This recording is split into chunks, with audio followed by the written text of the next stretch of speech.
আমরা সবাই রওনা দিয়ে দিলাম লালদিঘির ময়দানে জব্বার বলির খেলা এবং মেলায়।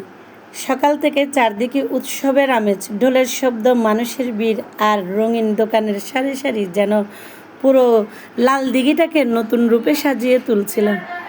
আর আমরা সবাই এখন গাড়ি নিয়ে রওনা হয়ে গেলাম লালদিঘির মেলার উদ্দেশ্যে, জব্বর বলির খেলা। এই মেলাটি চট্টগ্রামের ঐতিহ্য। এটি বর্তমানে যে মেলাটা হচ্ছে সেটা হলো 117তম মেলা। গতকাল থেকে এই মেলা শুরু হয়েছে। আজকে কিন্তু পুরোপুরি স্টলগুলো সব বসে গেছে। আমি আজকে চলে এলাম জব্বার বলির খেলা এবং এগুলো দেখতে এবং আপনাদেরকে দেখাইতে।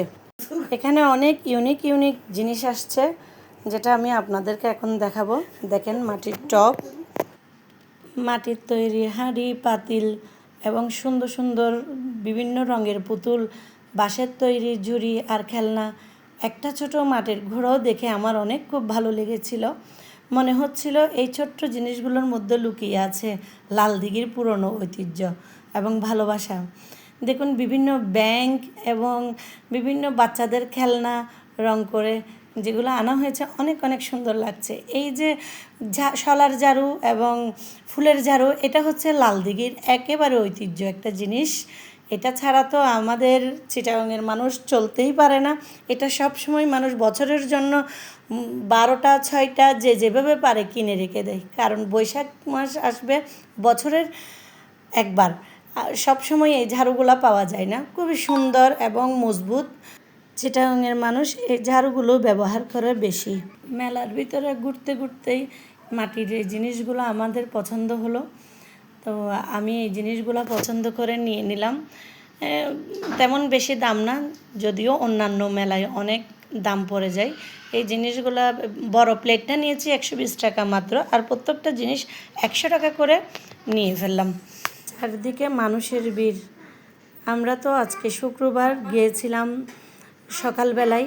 আমরা তো জানি যে যেহেতু জুমাবার, আজকে সব কিছু বন্ধের দিন, সবাই শুক্রবারের বিকালের টাইমেই আসবে এবং অনেক মানুষের ভিড় হবে।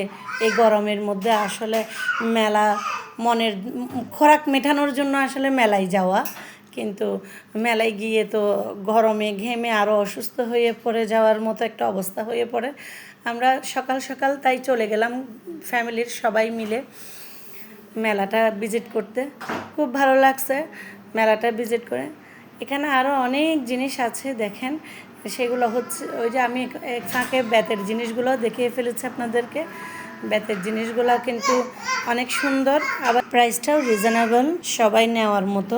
অনেক সুন্দর সুন্দর হাতে বানানো চুড়িও এসেছে। টপগুলোও দেখতে খুবই ইউনিক।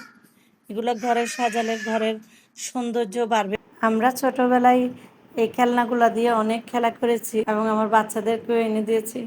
এখন শুধু এগুলো স্মৃতিই মনে হয়। দেখুন আপনারা, চুড়িগুলো অনেক সুন্দর, রিজনেবল প্রাইস, এদিকে সবাই নিচ্ছে। তো আর 2 দিন মাত্র আছে। যারা এখনো জব্বার বলির খেলা, লালদিঘির মেলা, বৈশাখী মেলা 3 দিনের, এই মেলায় এখনো যান নাই, সবাই গিয়ে দেখে আসতে পারেন।